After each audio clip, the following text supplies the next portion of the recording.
I recently, in the last year, reunited with my dad, who I haven't seen in 15 years.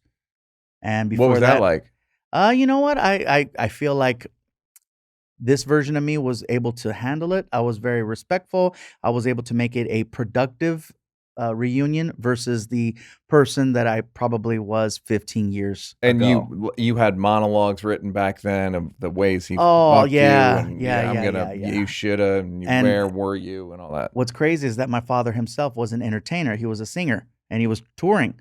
And so it was interesting to talk to him knowing that that was his career and having that understanding of like, well, shoot, maybe it was my mom. It's like maybe That's she really was the funny. one. So it's kind Yeah, of like, that's a funny maybe point she in was the life where crazy you're one who like, wouldn't let it go. Like she was the one yeah. stalking him at the shows. Cause I've had those situations where it's like, yeah, no, I don't feel the same way. Oh, Well, yeah, it's like you have to like each other the same amount or it doesn't work. mm-hmm. Like, are you entirely sympathetic to your dad, or you're just more open to the idea I'm that it may more be open to the idea. Plus, he's 80 years old now, and you could tell like with him, the way he would look at me, like there's so much just like you could see a lot of regret in his eyes, a lot of just God, I wish I could have done things differently. It's not like I've heard of situations where people meet their parents or whatever that they didn't get a chance to have a relationship with, and they're just kind of like whatever. Like you could see the pain in this man's eyes, and like when I give him a hug, it's just like he wanted to dissolve in my arms because he's just like, oh my God, like he's, there's No, so it's much funny because there. 15 years ago, I don't you think would that have, I could have done that. right, and you would have been the dissolver. You would have been the one who's No, like, you were just no, I would mad. have been pissed. I Okay. would have still had that chip on my shoulder. But again, there's two sides to every story. And now knowing the lifestyle and just what it's like, what the expectations from people are, and who knows what his life was back then. It's not like he had two families or anything. Not that I know of anyway. But I don't know. Also, singer last name Iglesias, Plus, I think and not being my mom also Julio. wanted him to stop being on the road and performing. She wanted him to get like a regular job and be home, kind of a thing. Were 'Cause they like together?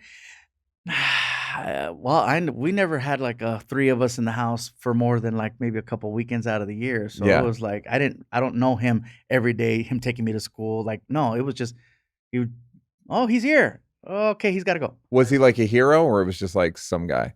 You know what? My brother was more my hero than anything because he was the one that was there on the Yeah. regular, not my dad. So it was like, all right. And I never missed him because, like, how do you miss someone that's, you can't Yeah. miss something that you never had. And you're so, in a weird way, it's almost like you're parenting him a little bit for his, like, he's the one who's emotionally fucked up about it. You're like, nah, it's okay, buddy. So when I did talk to him, what was important to me was to just let him know that I didn't hate him. How did the meeting come about? The meeting came about because I had a cousin in Mexico who reached out to me, and she's like, "Hey, I'm your cousin, this and this and that." And I'm like, what do you want? Yeah, how much? How Yeah. much?" And it turns out that cousin's a doctor, and she's like, "I don't want anything from you. I just want to let you know." I have cholesterol medication for you to take. Nice, free. I heard. Very cheap. I heard.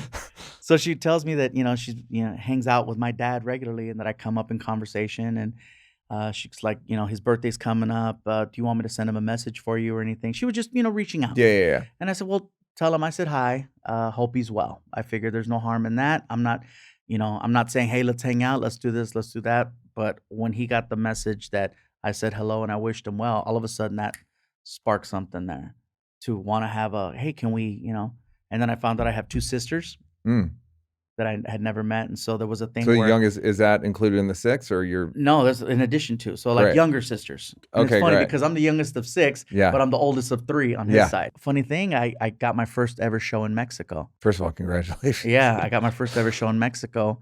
And so I thought that was a great time What are you to- doing? I was in Mexico City performing. Were you doing an arena? What kind of venue?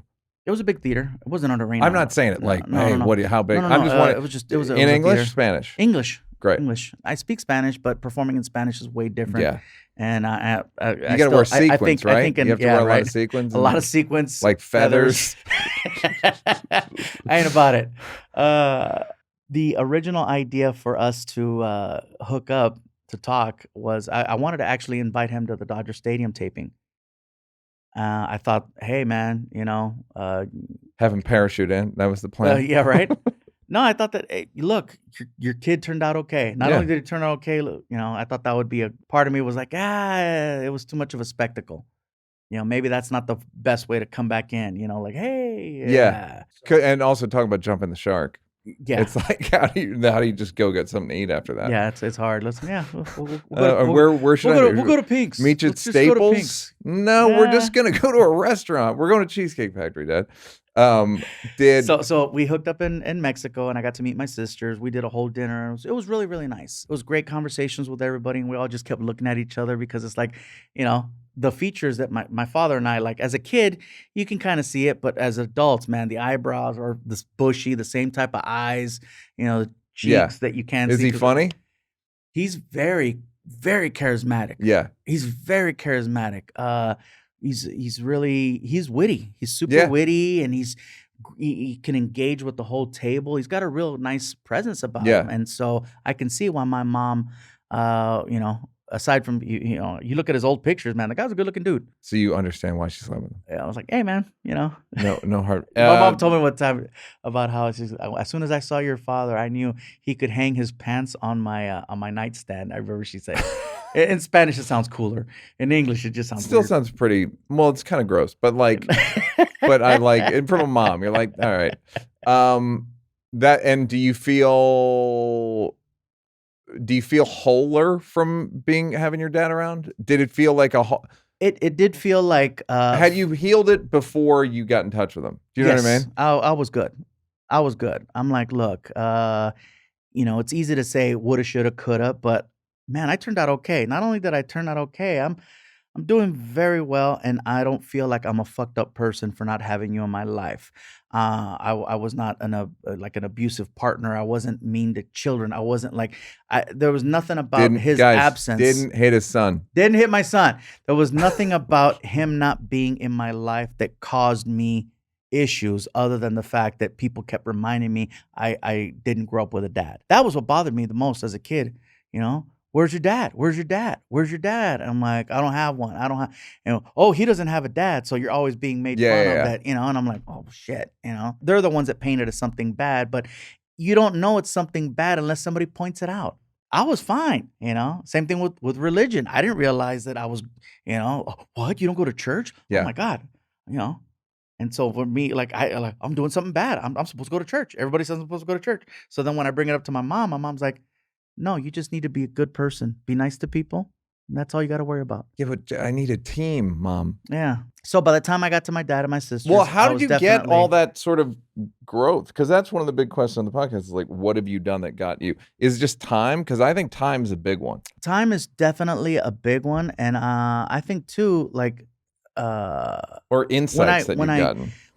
When I went through my breakup with my girl, I stopped drinking for 2 years, and in those 2 years, I decided to go to therapy. I didn't want to because I'm like, ugh, every movie I've seen, it's just really? And then also too, I'm like, how do I know this person's not gonna start running their mouth and like, like, man, I'm in a position now where I don't need a TMZ moment. I don't need to be putting stuff out there. And I tried it.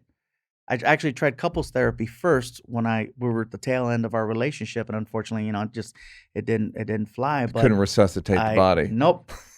But there was an office right next door to the couples therapist. There was just a therapist, and I gave it a shot.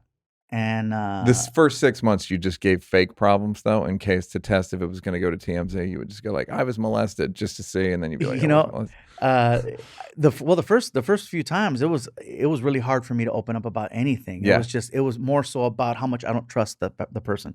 I was like, I'm here. I think I need help, but I don't know if you're the one to help me, and I don't know how much I can tell you. And I'm like, this is uncomfortable, and it was all about how uncomfortable I was. Those first few times, and then little by little, Here's a question: Latina therapist? Nope, white lady. Yep. All right, white ladies. Pat yourself on And the back. for some white reason, lady. I don't know that I would have trusted a Latina Well, no, I know therapist what's interesting is because like I'm like, all the Latinas I know freaking run their mouths, man. Nobody can keep their mouth shut. They all all lose their freaking talk. They licenses, don't yeah. know how to keep a secret. You're like, really? You had to put that out there? Okay, I get it. But she seemed really, really cool. And yeah, 2 years. Every single Monday, I was at the therapist. As a matter of fact, still on my calendar, it still says therapy Yeah, that's funny. Monday nights. I never had Yeah. the thing taken off.